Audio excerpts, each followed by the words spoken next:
right, you guys, this is my favorite part of electron configuration, is using the periodic table to determine the electron configuration. What we need to do here is think of the periodic table under the periods 1, 2, 3, 4, 5, 6, and 7.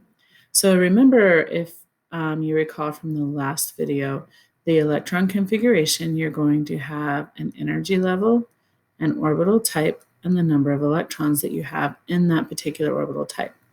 We're also going to think that this helium here, actually, we're going to place this right here. And it will help us when we do 1s2, we'll count that as the second one.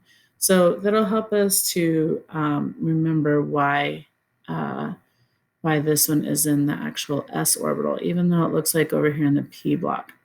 With the blocks, let's take a minute and go through, and you should do this on your periodic table. I think it'd be helpful for you if you did do this. But on your periodic table in your notebooks, you guys should outline a section with a dry erase marker. And the first two columns is our S block. And then let's change color real quick. Our other representative elements here, the last 6 columns, not including helium, because helium is part of the S block. This is called our P block over here, and I did not mean to erase that. All of that section.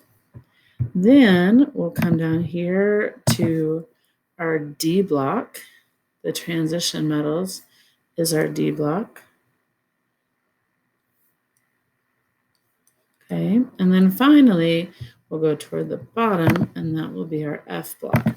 So I think it'd be a wise idea, again, if you went through on your periodic table and just took a dry erase marker just for a few days and put the S, P, D, and F, just so you have an idea and you get really familiar with it. Now, going back to the periods, I'm going to look at this again. So what we have here is we can do, say for example, we wanted to write the electron configuration for just something simple, hydrogen. If we wanted to write the electron configuration for hydrogen, I'm going to just jot our period numbers down here. That's on the same thing as your periodic table. Then you basically kind of look at this as like a game board. So hydrogen is in the the first period, or the first quantum number, and hydrogen's located in the S block, and it's just one space over, so it's represented as 1s1. We know that hydrogen has 1 electron, so therefore that 1 electron is accounted for in this superscript. That's where the 1 electron is counted for. Now, if we wanted to do helium then, if we wanted to write the electron configuration for helium, we would still say helium's in the first shell, the s orbital, and it's 2 spaces over. So there's 2 electrons in the 1s orbital. Therefore, we write it as 1s2. Again, if you look at your superscripts, you'll understand that, hey, this is the number of electrons, and there's 2 electrons in helium. So let's take it down to lithium then.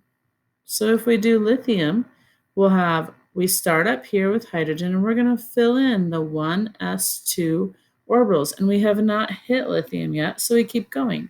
So we come down here, just like we would read a book. We go clear across, come down here to the bottom, and we say, oh, we're in the second energy level now. The s orbital still, we're in this s orbital over here, and we're 1 electron over. So lithium is 1s2, 2s1, and that's because if you add 2 plus 1, you get 3 electrons total, and lithium has 3 electrons total. Okay. Now, if you go over here to nitrogen, for example, we're going to start up here with hydrogen. We say 1s2 because we have not hit nitrogen yet. We're going to go ahead and fill the 2s2. So we have energy level 2s2. And we're going to keep going across like we would read a book. And we're in the energy level, the second energy level, 2p1, 2, 3. 2p3. 3 spaces over to indicate 3 electrons. Again, if you add your superscripts, 2 plus 2 plus 3, you get 7 electrons. Nitrogen has 7 electrons. Let's go to another screen. Let's say, for example, we do something a little more difficult. Let's say we do something like, go to chlorine, for example. Let me find my pen. Chlorine, okay? So we're gonna start up at the top again. So we're gonna work through and fill our 1s2 orbital. Remember, we wanna fill the lowest energy orbitals first. That's the off-ball principle. Then we fill our 2s2 orbitals, 2s2. Keep going across, and we have 2p, and we fill in all 6 because we haven't hit chlorine yet. 2p6, 1, 2, 3, 4, 5, 6. Come down here to the 3rd energy level. We fill the s orbital here, so we have 3s2, and we continue across to, and we count to chlorine. 1, 2, 3, 4, 5. Chlorine is in the 3rd energy level, the p orbital, and 5 spaces over. If you add your superscripts again, you add those together, you're going to get 17, and chlorine has 17 electrons. This is telling us where those electrons are, what energy level, what orbital type, and that's very useful for us down the road. Now, here's the funky part. Let's go another slide.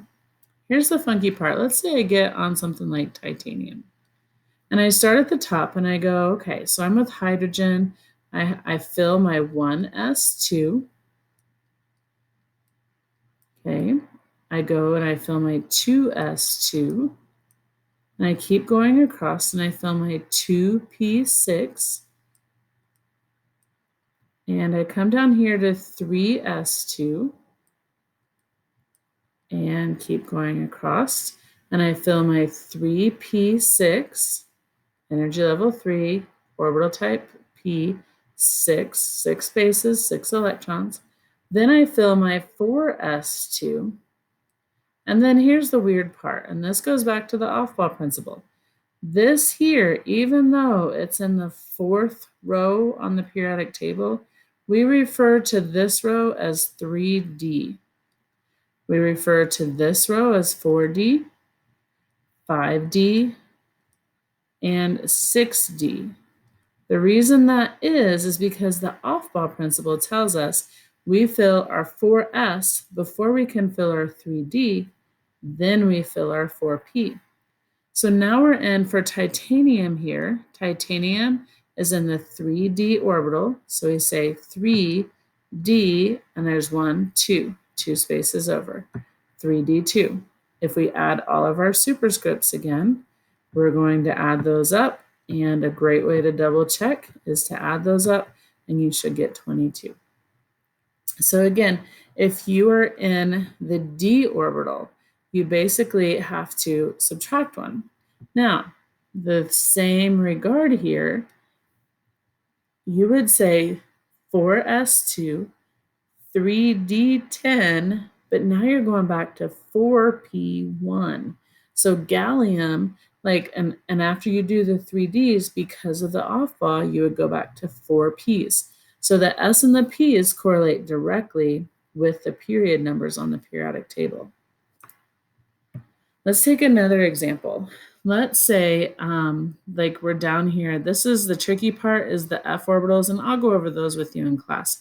But let's say we can do a shortened method, because once you start getting writing all these letters, you're going to want to do what we call a core notation method, or a shortened method, or we typically call it a core notation.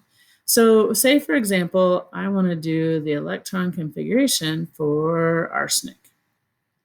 Okay, my full notation would be for me to start at the top and fill my 1s2, fill my 2s2, go across and fill my 2p6, fill my 3s2, fill my 3p6, 4s2, 3d10, And if you count, there's 10 spaces across here in the D block. So I'm filling all of those. Then I go to 4p3. So I have to get back to the period 4p3. Now, after a while, that gets a lot to write. So there's this core notation. Sometimes we call it, again, the noble gas notation. And so what we're going to do is there's a way to write this much simpler. So, for example, this would actually be an AR. You look at the noble gas that comes before the or the atom that you're working with. So you look here at arsenic, and the noble gas that comes before it is argon, and that should be AR right there. So what you do to write that is you put the symbol of the noble gas in hard brackets. So make sure they're like square brackets, and then you just write the electron configuration from the noble gas. So we're just going to say argon 4s2, 3d10, 4p3. So that saves us some time, and it saves us, writing so many things out and having so many numbers. What this is saying is, hey, we know that you know the electron configuration up through argon, so just tell me the last little bit, okay? We will practice this much more in class, but I want you guys to get the general hang of this right now. And also, I will help you guys in class with the F orbitals. So hang in there. You guys got this.